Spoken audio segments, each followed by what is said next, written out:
বিসমিল্লাহির রহমানির রহিম। ইনি হচ্ছে আমাদের ইমাম গাজ্জালী ফাউন্ডেশনের বর্তমান সভাপতি জনাব মোহাম্মদ ইব্রাহিম খলিল। তিনি অত্যন্ত একজন ভালো মানুষ। তিনি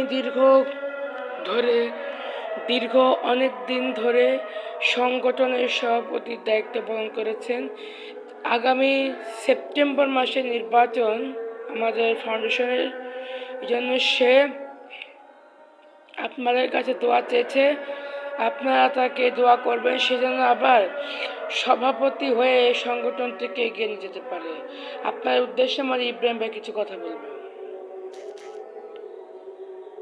আলহামদুলিল্লাহ, আমি 2007 সাল থেকে কুষ্টিয়া সমাজসেবা অফিস এবং যুব উন্নয়ন অধিদপ্তর থেকে 2টা লাইসেন্স নিয়ে এই ইমাম গাজ্জালী ফাউন্ডেশনটা চালাচ্ছি।